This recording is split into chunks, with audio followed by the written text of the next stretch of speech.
Olá, seja bem-vindo. Hoje na palavra nós comemoramos a Assunção da Mãe de Jesus. Foi elevada aos céus, transfigurada de corpo e alma, e os anjos de Deus vieram buscá-la. Existem algumas pessoas que tentam desmerecer ela, a Mãe de Jesus, e nossa mãe espiritual por direito, por conquista e por herança. A nova Eva, a nova mulher da criação. Assim como o Senhor Jesus é um novo Adão, Infelizmente, algumas igrejas, por protestarem contra a Igreja Católica, desmerecem ela. Ela não é uma deusa, Não é Deus, não é Trindade. Aliás, fala Trindade, que é Pai, Filho e Espírito Santo. Mas ela está acima de todos os anjos. Como ser humano, ela está acima de todos nós, bem acima. Porque carregou o próprio Deus no seu ventre, Às vezes a gente tem um adágio, um ditado que diz assim: essa pessoa é metida, é arrogante, soberba, parece que tem um rei na barriga. Ela não só tinha um rei, como tinha um Deus no seu ventre. Como tinha Deus no seu ventre. E mesmo assim ela era humilde, se abaixou, não quis que pusesse muito a respeito dela nos evangelhos, que falasse muito sobre ela. Eles queriam colocar, mas ela não deixou por humildade. Falou: é meu filho que tem que aparecer, não eu.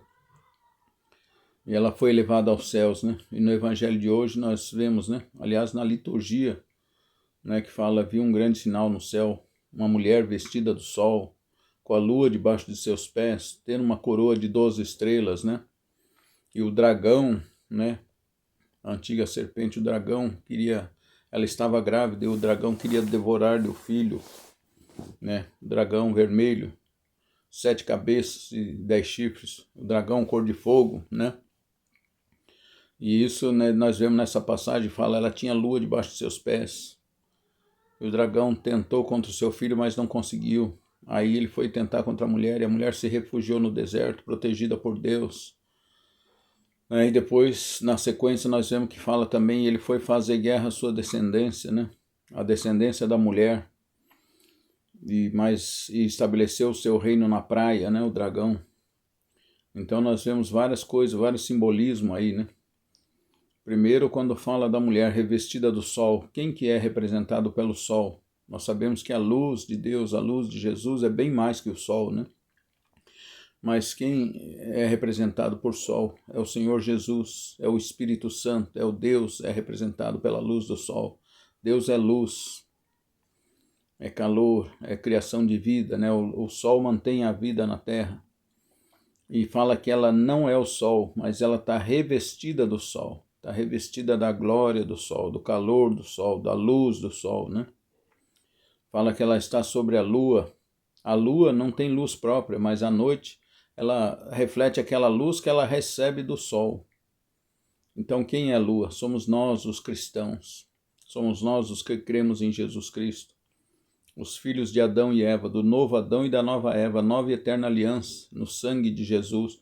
O sangue que é dela também, Porque Jesus não teve pai, então de quem que é o sangue? De quem que é a carne? De quem é a genética que está em Jesus? É toda dela, É isso que muitas pessoas não entendem e ficam descendo a língua nela e colaboram com o dragão, Porque nós vemos mais para frente que o dragão fica com raiva da mulher e ele vomita um rio contra ela, para tentar afogar ela, Quer dizer, é tentar manchar a imagem dela, mas não consegue, porque ele deu grandes asas, e a terra pega e engole aquele rio. Quer dizer, ela não tem pecado, não cola, não adianta eles tentar jogar sujeira e lama nela. E desmerecer a mãe de Jesus, a nossa mãe espiritual por direito, por justiça e por herança, Ela é a mãe. Ela é a mãe da nova humanidade, da nova e eterna aliança de Deus com os homens.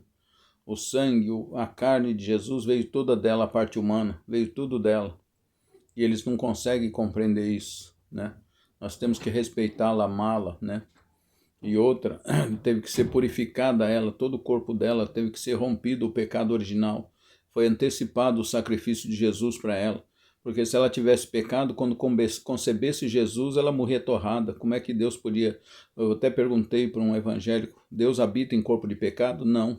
Então como que poderia, Jesus ser gerado ali com a carne e o sangue dela se ele tivesse contaminado? É isso que eles não conseguem entender, Por isso que nós comemoramos a Imaculada Concepção. Ela foi preservada do pecado original, mas o pecado humano ela teve que combater, teve que fazer como nós.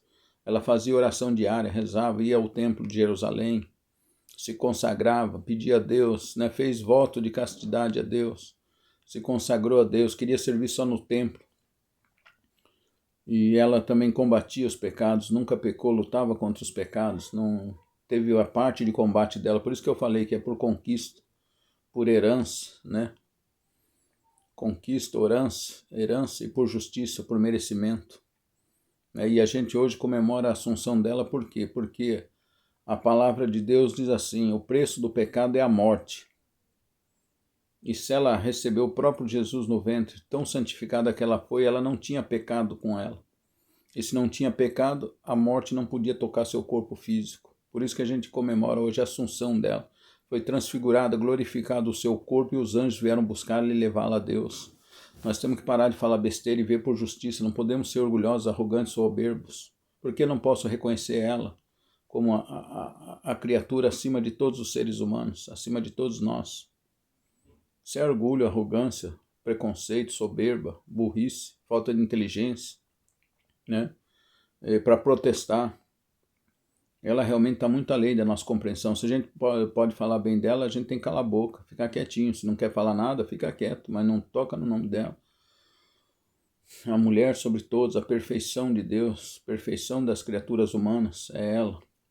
Outra coisa, não pode ser arrebatado, não pode isso. Elias foi arrebatado. E Elias nós sabemos que tinha os pecados dele. Moisés, existe uma suspeita dele ter sido arrebatado, que está falando com Jesus lá no Monte Tabor. O corpo de Moisés não foi encontrado. Enoque, segundo a Bíblia, foi arrebatado. Será que Enoque é mais do que a mãe de Jesus? Eu duvido e muito. Está muito longe de Abraão, de Isaac, de Jacó, de Elias, de Enoque, de Moisés. Ela está muito acima deles. Qual deles carregou o próprio Jesus, gerou o corpo de Deus na terra? Quem gerou o corpo de Deus na terra? Com seu sangue, com a sua carne. Então, por isso que ela foi preservada do mal e da decadência da carne, e foi arrebatada, elevada aos céus em glória, né?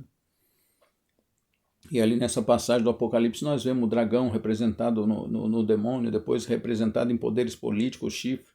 Nos tempos de hoje está representando a igreja, né? A igreja, e o dragão está representando o poder do mundo, né? O G7, o G20, 7 cabeças, 10 chifres, né? O chifrinho pequeno derruba 3, o mais arrogante para blasfemar contra o seu Cristo, contra o seu Messias, contra o seu ungido, contra Deus, contra o seu povo, contra tudo que é sagrado, contra tudo que é santo. Nós estamos vendo esse chifrinho pequeno de poder, que para mim deve ser a mídia, né? Fazendo isso tudo, né? Então tá aí, esse poder mundial governando o G20, dando as leis contrárias às leis de Deus, pondo normas para o mundo, né? O reino do anticristo, do dragão, o dragão vermelho, quer dizer, um reino ditador, socialista, comunista, né? Nós precisamos ficar atentos a isso. E fugir desse dragão, desse reino, né? Nós temos que ser essa luz refletida, né? A luz da lua, nós temos que estar debaixo ali, né? A luz, refletindo a luz do sol, diante dos mandamentos de Deus, debaixo do Cordeiro, do sangue de Jesus, na palavra de Deus. Vamos apegar firme a nossa fé, vamos nos afastar de todo secularismo, de tudo que o mundo mente aí, tentando desmerecer as coisas de Deus, o sagrado, o sobrenatural. É essa super igreja que eles estão criando, que é a meretriz que fala no Apocalipse, que engloba a católica lá através de cultos secretos lá dentro, né? Essa grande igreja, né, que aceita tudo e todos, e a gente aceita todos para conversão, mas nós temos que nos converter, nós temos que parar de pecar, a gente tem que obedecer os mandamentos de Deus. Deus chama a todos, mas poucos vão, né? Não é todos que querem, né, a salvação, e tentam macular os outros. Então eles querem formar essa super igreja, unindo todas as religiões do mundo, né, que aceita tudo, né? E não é assim. Jesus falou: eu sou o caminho, a verdade e a vida. Ninguém vem ao Pai senão por mim. Ele é o único caminho. É o caminho do amor, amar a Deus sobre todas as coisas e ao próximo como a ti mesmo. Amém? Vou encerrar, que senão fica muito longo esse vídeo. Mas vamos ver se mais para frente a gente consegue fazer uns vídeos mais longos. A gente está aprendendo. A minha internet é um pouco fraca e eu também não conheço muito, estou aprendendo. Para a gente poder fazer uma live uma hora dessa, né? e fazer alguns estudos mais longos, né? Falar sobre o milênio, sobre o fim dos tempos, né? Sobre os 1000 anos que vai ter na Terra, sobre a transformação da Terra. Tem muitos terroristas aí falando, aterrorizando as pessoas com o fim de mundo, falando um monte de besteirada e tal. Vai ter tribulação, vai ter umas tranqueiradas, vai ter calamidades da natureza, vai. Mas aquele que está com Deus, com Jesus, tem paz no coração. Ainda morra, como disse o apóstolo São Paulo, é lucro. E se não morrer, vai herdar essa terra. Bem-aventurados os mansos e humildes de coração, porque herdarão a terra. Ainda não herdaram, vão herdar quando Jesus extirpar a morte do mundo. E o mundo vai ser transformado novamente num jardim do Éden. Então os que estiverem aqui durante 1000 anos, não é fim de mundo, vai ser transformado o mundo. É final dos tempos humanos. Final desses tempos em que o mal e o bem convivem junto no mundo. É isso que vai acabar. E esses cyberterroristas ficam falando coisas erradas aí, né? E Deus vai estender a sua mão e sua misericórdia, vai salvar milhões, talvez bilhões, 2 bilhões, 3 bilhões, sei lá quantos, vão se converter em massa. Vamos ter fé. Que Deus nos ajude, nos abençoe, ilumine o teu coração, ilumine a tua vida, te dê paz, prosperidade espiritual e material. Deus nos abençoe. Em nome do Pai, do Filho e do Espírito Santo. Amém.